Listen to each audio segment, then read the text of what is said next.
everybody. Welcome to Story Collider's Stories of COVID-19. Starting this week, Story Collider will be airing a new series of 5 episodes featuring stories of the ways the pandemic has affected our lives. It's been an honor to document these stories, which are sometimes raw and emotional, sometimes whimsical and silly, sometimes complex and thought-provoking. After this series, we're going to continue working with storytellers to document this period in time, but we will be focusing on other subjects as well. Now we're in the process of producing an upcoming series called Human Nature, which will feature stories that reflect on the ways we're shaped by the natural world around us. So that's stories about conservation, about climate change and fieldwork, wildlife and plant life, and natural disasters. We're really excited about this series. If you'd like to be a part of it, please do send us your story pitch at stories@storycollider.org. In the meantime, we're delighted to share more stories of COVID-19 with you. In today's episode, we look at how the pandemic has affected our work lives. Our first story is from graduate student Laura Kojima. It was recorded last February at her home in Athens, Georgia.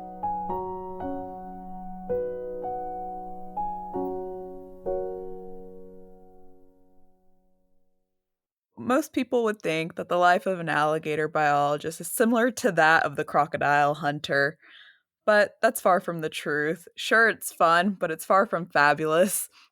For starters, I start my day off before I go trapping by retrieving frozen raw chicken from a -80 freezer that has a dead alligator carcass in it. Good motivation to start off my day. And then I have to get that chicken, put it on the back of my truck to let it thaw out because the oozier the better for my animals. I use this chicken as bait. No, it's not an afternoon snack for myself. I then go grab materials for trapping, such as my set bag, a catch bag for once I get animals, and the traps themselves, of course. Once I get the boat connected to the truck, I get my technician, and him and I usually go out around noon and get ready to spend a day out in the lake setting traps. For me, the grossest part of my day tends to be grabbing that raw chicken and attaching it to the trap as bait. And usually I don't think anything could get any worse after that. Well, I was wrong. So my project was already a little set back by 2 months due to the COVID pandemic. Thankfully, restrictions on trapping and having a decent group to come out with me wasn't too limited as a result, but I definitely was under a lot of pressure to catch up and make up for all the lost time I had getting animals. This day was particularly important because it was the beginning of putting GPS transmitters on my alligators that I was catching, and I was using those transmitters to record their movement. And the most pressuring part was that I only had a month to get at least 7 transmitters on animals before I began classes in the fall. So to say I was under a lot of pressure was an understatement because to put these transmitters on, I had to do a surgical procedure and everything needed to go right. I thankfully had a crocodilian biologist, Thomas Rainwater, come out with us to put these GPS transmitters on and show us the surgical procedure and all the loops. With me was also my advisors, Ben and Tracy, and Ben was definitely going to be taking over putting the tags on these animals because he has a steadier hand and I just tend to have a shaky coffee hand most of the time, let alone I'm juiced up on caffeine when it comes to trapping these animals since we do it at nighttime. So everything goes smoothly. Ben and Tracy and Thomas all meet me at the dock. The traps are set. It's nighttime. We're ready to load onto the airboat and go. So far, everything seems perfect. We get out in the water. No alligators have taken to the traps yet. So we go upon ourselves to just noose the animals from the bow of the boat. And none are my criteria for getting a transmitter, but at least we get to start off our night with a little bit of fun. But one thing I notice is that the night is particularly buggy, and it's July. I'm in the southeastern United States. I can't complain. I know what to expect, but nights like these tend to be a bit distracting because you're just trying to focus on the animal and getting your data and getting your work done. Well, we finally go back to check the traps, and bingo, we got an animal. It's the perfect size. We end up checking the sex. It's a male, which means it can get a tag. And so Ben, Tracy, and I get the alligator on the bow of the boat. Thomas ties it off, and then he restrains the animal. Tracy's sitting on the back of the animal, pinning its legs down and its tail in between her thighs.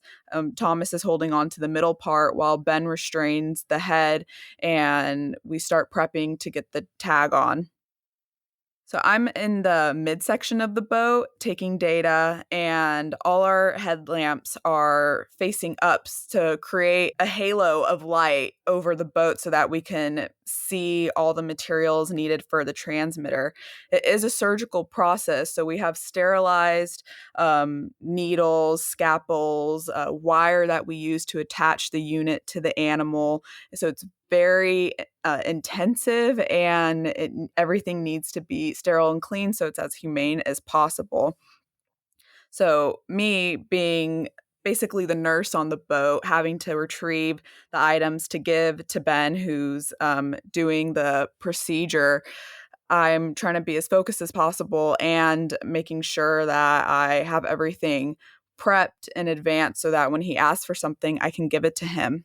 And as I'm reaching to get wires for this animal, I hear a bunch of buzzing. And I made the mistake of wearing my hair back, even though I'm aware that it's a very buggy night. And all of a sudden, I hear a bunch of loud bzzz all around me. I swat the bugs away, thinking there's no way they'll get any closer. And I also grab my headlamps and face them the other way just so they can not get attracted to anything surrounding me, especially my 6 earrings I have on my right ear that I know they're most likely gravitating towards. Well, my efforts did not end up working the way I wanted because the buzzing got louder and louder to the point that a bug ended up going into my ear. I took a moment to think to myself, this could not actually be happening. The timing was so awful. And here I am with a twitching head, just trying my best to not have a full on panic attack because there's a bug who's freaking out inside my ear. I paused because I figured maybe he'll leave. There's no way it's actually going to stay. And no, no luck, nothing. It just kept going and going. It sounded like it honestly went deeper as the minutes passed. I try to play it off and quickly hand Ben the next amount of materials that he would need. I can tell he could tell that something was wrong because he looked over at me quizzically and just kind of was waiting for me, considering I'm such an open person, to tell him what's going on. But quite frankly, I was embarrassed. All that was going through my head in that moment was, one, I'm sure the safest way to get a bug out is by going to the hospital, and there's no way in hell I'm going to the hospital during a pandemic because an insect is stuck in my ear. Two, how can I potentially remove this bug without anyone noticing? Because there's no way I'm asking them to help me. And three, maybe Google will have an answer. And of course, Google did not have an answer. And I knew better than to trust WebMD, even though they did have one good piece of advice, which was stop sticking things in your ear if you're trying to remove this bug. However, I didn't listen. I grabbed my pencil that I was using to take notes, put tape on it, sticky side up, stuck that in my ear in hopes that I can get the bug out in that fashion with no prevail. Then I get my headlamp, I stick it inside my ear, seeing if maybe the source of attraction could potentially get the bug to follow it out. But no, nothing happened. And so I finally grab a pair of tweezers that thankfully were sterilized at least. And I give them a quick look before deciding otherwise I need to just give up and go back to doing my work. So finally, Ben speaks up and he asks me what's going on. And I tell him, and he goes, "Do you want me to get it out?" I hesitate, and then I say no. And he goes back to dealing with the transmitter. And so I'm like, well, he obviously knows what his priorities are. So maybe I should right now too.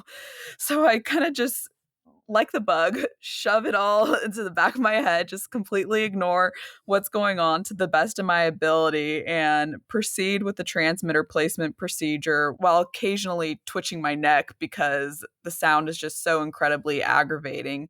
So thankfully, we get the transmitter on this animal, and it only took a little bit longer than it needed to because of my delay. And we proceed to continue checking traps. We managed to get another transmitter on another animal. I think at that point, I was just so numb inside from exhaustion and disbelief that I have someone hitchhiking in my ear that I was able to just temporarily ignore it, let alone I usually hate the sound of the airboat because it is quite loud, and we wear headphones in it because listening to that daily can really damage one's ear more than a bug in the ear. But in this particular instance, it was a very much so welcomed noise and a distraction from the buzzing that was going on in my head. Once we finished the night, I had to go back to the lab because as part of my project, I'm also analyzing biological data, including blood. And so I had to go spin blood, extract plasma, and make blood smears. This is all at 4 in the morning with the hitchhiking bug going off in my ear. And sure, I was pretty exhausted by that time, but I'm not gonna lie, doing blood smears is already hard enough as it is, let alone at 4 in the morning. And with a buzzing sound going on in your ear, I was lucky that I even managed to get one good slide per my samples. Thankfully, the night was already coming to a close, and I thought to myself, this is something that I'm going to have to deal with tomorrow. If I actually have to go to the hospital during a pandemic, then this is something that I'll make the decision when I'm more awake and like cognate tomorrow morning. But right now, I'm going to just hope that this bug leaves my ear. So I go home, shower, and yes, I go to bed with earplugs in my ear because I can't sleep without feeling them in my ear. And the bug, by some miracle, sleeps with me. I hear no buzzing and I sleep like a bear during hibernation until the next morning at 12 o'clock. I finally get up, and of course, the buzzing commences. So, in that moment, I made the decision, all right, I think it's time to go to the hospital.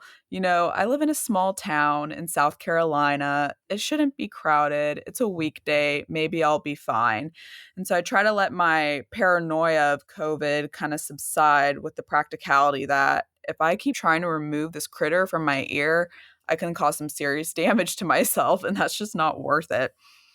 So I double up on mask. I get my hoodie. I tighten it around my head like I'm Kenny from South Park because for some reason there was logic to me that just full on hazmat suit type protection with everyday clothes will protect me from the coronavirus. And I head to the hospital. I go in, and thankfully the waiting room isn't too bad. I get called in pretty quickly, and I am aware of how booked up the hospital is because they have to do my blood pressure and all that basic vitals stuff in the waiting room, which I've never experienced before. I get called into an exam room, and they don't have any more of the normal exam rooms, which is closed door, closed off walls. I'm basically protected by shower curtains. But honestly, going through a door outside of the waiting room into this shower curtain exam room was 10 times more reassuring than being in the waiting room itself. A physician's assistant comes in and meets me, asks me basic questions, and we get down to it. I tell him what's going on, and honestly, I think it takes him a minute to realize that my condition that I'm coming in for is absolutely absurd because the look on his face goes from stoic to just pure joy in a matter of seconds as he realizes that he has to deal with something so mundane but also very far off from the virus. So he initially tries to just suck the bug out using a syringe with no prevail. And finally, he gets down to business, gets a syringe filled with saline solution and one filled with lidocaine, which is a local anesthetic. He puts the lidocaine in my ear to paralyze the bug, which ends up killing it. And then he flushes it out. Within 10 minutes from arriving to the hospital, the bug is out. And I just can't believe how quick and easy of a process it was, since it was such a painful evening of dealing with that bug in my ear. I asked him if I can take a picture of it just for memory's sake. And of course, I have to get one of me flipping it off for all the grievance it put me through. So, the worst part of this all, aside from the fact that there was a bug in my ear, was I had lidocaine in my boat, which I used to numb the area, which I put the transmitter on, and I had the same syringe sizes that he used to flush the bug out. So realistically, I could have gotten the bug out using lidocaine and just I would have put fresh water in my ear. I don't care. It didn't have to be saline solution, anything to get the bug out of my ear. So now I have two things that I know to prepare for when it comes out to trapping alligators. One, I always wear my hair down because I don't want to risk any exposure in my ear. And two, at least I have the materials to get the bug out of my ear if I ever have to go through this again.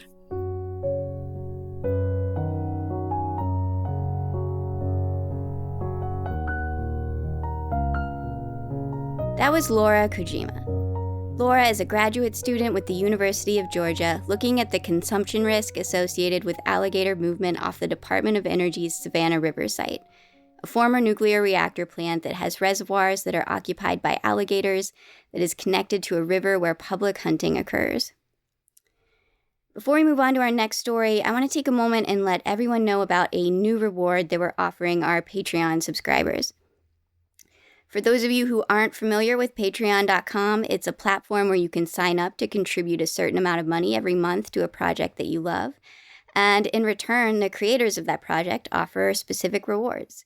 So right now, for example, if you join Story Collider's Patreon community at the $5 level or above, you can have free ongoing access to all of our live online shows. You can have access to a bonus podcast feed where we share additional stories and behind-the-scenes discussions, and more. Starting today, we will be offering our Patreon subscribers an ad-free version of our podcast. So if you love our podcast but hate listening to ads, you may want to head to patreon.com/thestorycollider and sign up today. As some of you may know, Story Collider is a tiny nonprofit organization with limited resources, so it isn't an option for us to cut out podcast ads altogether, but we hope that some of you will find that this is a good solution. And we so appreciate everything y'all bring to Story Collider as listeners, and especially your enthusiastic support of our storytellers. When you subscribe to Story Collider on Patreon, you help us continue to offer honoraria to our storytellers for the time, energy, and creativity they put into their stories, and hopefully eventually help us increase that honoraria. And that is so appreciated. So if you're interested, go to patreon.com/thestorycollider and find out more. What's the best way to learn a new language? Immersion. But sometimes that's not in the cards. But you can still learn a language the second best way, and that's with Babbel. Now, I might only be 1 week into learning German with Babbel, but I'm so excited to start being able to speak German with my mom. With Babbel, you can learn everything you need to have real-world conversations, and all it takes is just 10 minutes a day. One study found that using Babbel for 15 hours is equivalent to a full semester at college, which is bonkers. But Babbel is conversation-based learning with science-backed cognitive tools like spaced repetition and interactive lessons created by real language teachers and voiced by real native speakers. So here's a special limited-time deal for our listeners. Right now, get up to 60% off your Babbel subscription, but only for our listeners at babbel.com/story. Get up to 60% off at babbel.com/story. Spelled BABBEL.com/story. Rules and restrictions may apply. Our next story today is from artist Shashi Mustafa. It was recorded last February at her home in Los Angeles.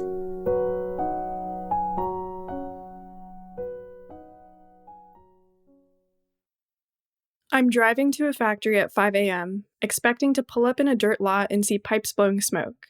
I actually pull up to what looks like an office building with a normal asphalt parking lot. They take my temperature at the front, I check in, and I sit on the sofas in the lobby while waiting for the orientation to begin. Other new employees who are part of the orientation start trickling in and join me on the couch. I notice they're all in their 20s or early 30s, they're all people of color, and they're all wearing off-brand clothing. One guy has a tattoo on his face, and my mind goes toward the direction of judging him, but then I stop myself from being a total shallow bitch. I think these are the type of people I was in high school freshman PE class with, like before honors and AP divided us. Once everyone arrives, they take us to an office space. We sit down and we're handed these fat manuals and told to read them. The manual goes into depth about different safety precautions. We need to wear smocks so we don't get electrocuted. The ground is taped off in a certain way to signal what is a walkway and what is a high-risk electrocution area. Or at least that's how I interpreted it. We should avoid doing certain things so we don't wear out our bodies, etc. The way it's all written makes me think that this job might actually be kind of dangerous. Like, I'm kind of worried for my health. When we finish reading the manual, we have some downtime, and I start talking to this girl sitting next to me, and I ask her if she ever did this type of work before.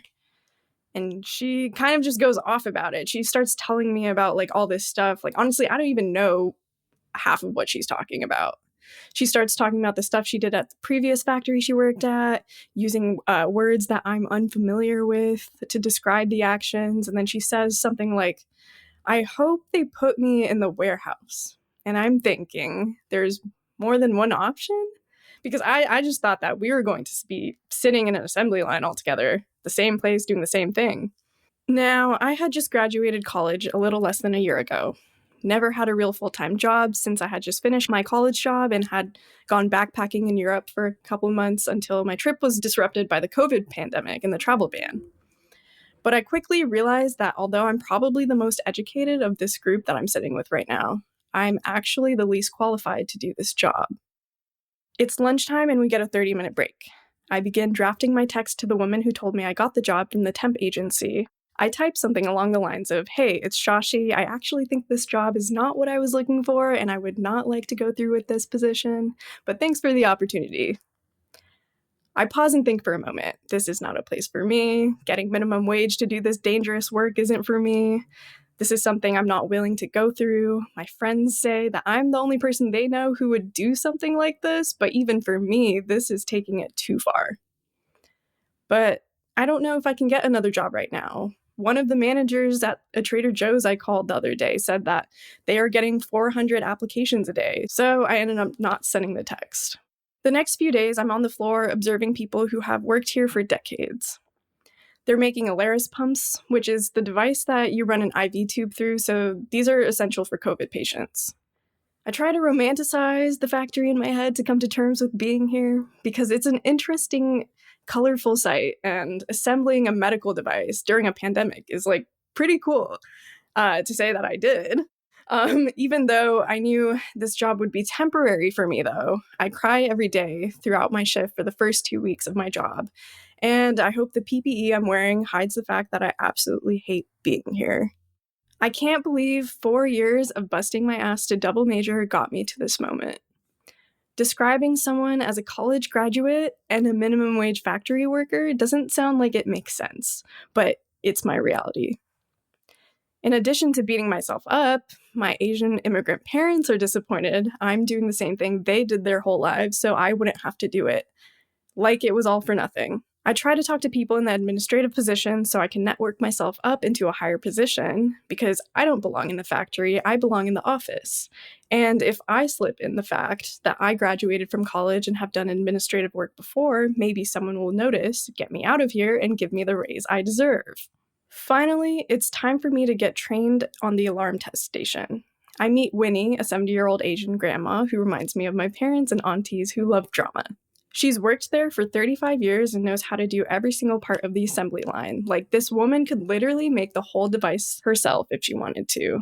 She shows me how to test the alarms to make sure the lights and sounds coming from it are working correctly. When it's my turn to try it, she watches, and even if I almost reach for the wrong button, not even accidentally pressing it, even though that happened a few times, she is very quick to say, nope, that's wrong. But when I do it right, she's like, whatever. And this really triggers me because it brings me back to all the negative energy I'd received from any mistakes growing up. Time progresses and I get really good at the station. Winnie sits at the station next to me and talks to me sometimes. She asks me if I've ever thought of going to college. And I kind of laugh and tell her that I already graduated. She jokingly says, "Oh, what are you doing here then?"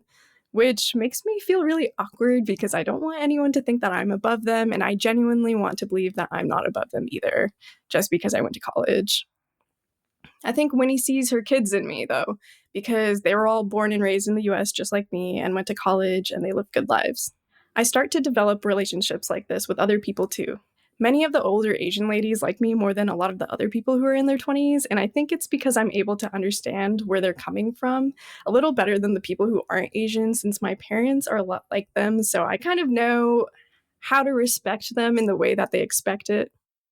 Some of them insist on sharing their lunch with me. They cook food for me and surprise me with it. And they always make sure to ask me if I'm enjoying working at the factory. And I start realizing that they actually really care about me. We have weekly factory meetings where we all gather out in the front and the administration gives us COVID updates, factory updates, praises us for our hard work sometimes, answers any of our questions and whatnot. One day they announced that the production rate of the factory has risen 2,700% in the past 6 weeks. And I don't really know if I should feel proud of that or disgusted by that. But at the same meeting, someone asks whether we're going to get hazard pay. And they say no. But they quickly add, "We're going to give you 1 free lunch per week, though." And maybe a third of people cheer because the guy who announced it said it as if it was something great. But really, we all knew that we were getting more of a slap in the face. I start getting really angry about the lack of action the factory is taking in terms of COVID precautions and caring about the people who work for them. And I'm especially annoyed that the factory doesn't think of a way to let their older workers stay home. We don't sit 6 feet apart. There's over 100 people in the room per shift. The company I work for makes COVID tests in a time when they're not as readily accessible, but they won't go through the effort or spend the money to test us, even though production has increased by 27 times. Meaning, so has their profit. Our face shields are really uncomfortable, so people aren't wearing them right.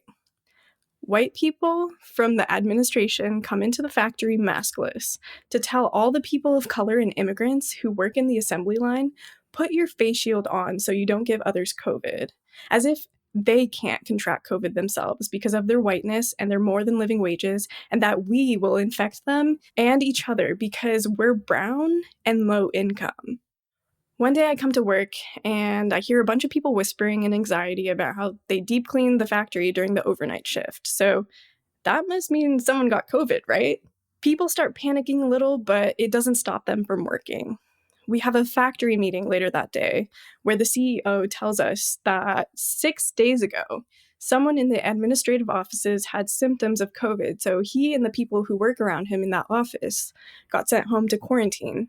But the thing is that guy always comes into the factory to do his job, and no one in the factory is sent home to quarantine. Instead, we're told that if we're afraid of getting COVID, we can take our paid time off if we have it, and if not, then we can quit. One of my coworkers tells me that they have more comfortable face shields in the office that we can go and get. So I go into the area where the administration sits so I can get mine. I go to grab it out of a box when I hear someone aggressively telling me that I have to sign something saying I retrieved it before I grab it. As if I was a nuisance of some sort to him. And the first thought that comes into my mind is, geez, you're treating me like I'm some sort of immigrant or something. I stop for a moment with a second thought, realizing how fucked up the first thought was. But I'm also flashing back to the moments when I was growing up where white people treated my parents like this when they didn't understand what they were saying because English is their second language. Additionally, I'm realizing that I'm just another brown-skinned factory worker to all of them. People assume I'm uneducated, low income, and maybe an immigrant, but that doesn't mean I or anyone else should be treated like that, right? With all of this happening, I want to do something about it, and the social justice fire grows within me to fix this and get better conditions for my friends at the factory. But there are so many people here for the long run, and I heard so many horror stories from people I work with about the factories they used to work at. So it seems as if this place is actually a place they enjoy working, and they're able to overlook the shitty parts of working here because this factory gives them a workplace they want. And I don't want to risk anyone's job, especially because this place is still temporary for me, and so I just don't say anything. Finally, after 6 weeks of working at the factory, I get a job that is more on track with what I studied in school and the career path that I'm on. It's my last day. Everyone tells me that there are fighter jets honoring pandemic heroes flying above the factory at noon and that we all have to go outside to see them. Noon comes around and I'm standing with one of the younger people I became friends with at the factory. Her name is Tui. She asks me about my next job and I tell her, well, I have a degree and I'm going into a job where I can use the skills for my degree. She tells me that she has a degree too, and I feel a little embarrassed that I assumed she didn't. It's just that it's from Vietnam and she can't use it in the US because it's less valid here. She also has a baby now that she has to take care of, so that keeps her from going back to school.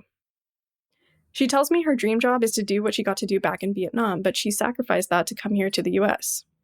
While there are a lot of older people who work here and enjoy this type of work later in their lives, there are a lot of younger people who have big dreams beyond the factory.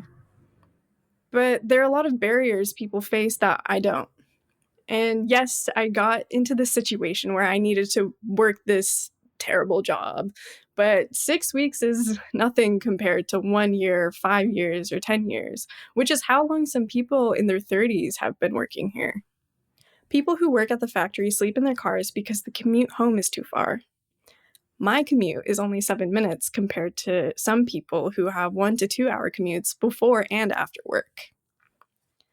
Even then, my shift starts at 5 a.m. every day, but if you want, you can come in at 3 a.m. to do 2 hours of overtime. And you'd think that only a couple people come in at 3, right? But actually, the reality is that most people come in at 3 to make the extra buck. And I'm one of the few who don't come until 5 because I want to sleep more.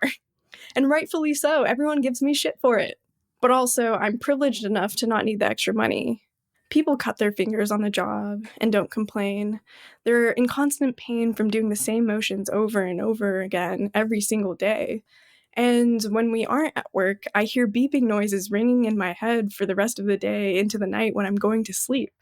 And I can't imagine how it's like to be someone who's worked here for 35 years, like quite a few of them have. These are literally the hardest hustling people I've ever worked with.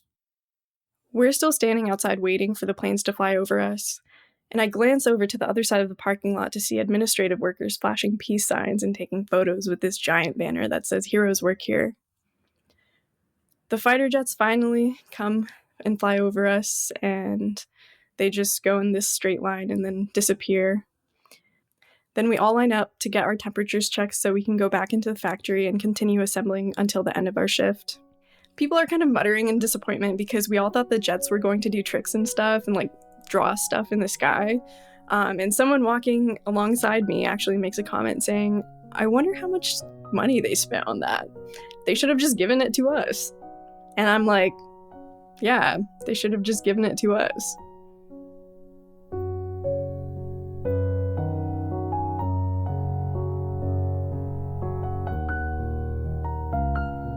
That was Shashi Mustafa. Shashi is a conceptual artist who makes fictional narratives that humanize the overlooked.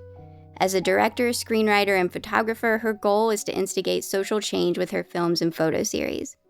In addition, she's a social media content creator and host for Waste Ed, a sustainability channel, and In the Now, a kindness and social justice channel. Story Collider is so grateful to Laura and Shashi for sharing their stories with us. Story Collider is also very grateful for the support of Science Sandbox, a Simons Foundation initiative dedicated to engaging everyone with the process of science. This podcast series is produced by me, Erin Barker, with assistance from Story Collider's Deputy Director Nissa Greenberg and Senior Podcast Editor Jun Chen. Special thanks goes out to Story Collider's board, our Interim Executive Director Leslie Griesbach-Schultz, and our Operations Manager Lindsay Cooper, without whom none of this would be possible. The stories featured in today's episode were produced by Josh Silberg and Nissa Greenberg, respectively. Our theme music was composed by Eva Gertz of the Fulton Street Music Group. Until next Friday, this is Story Collider signing off.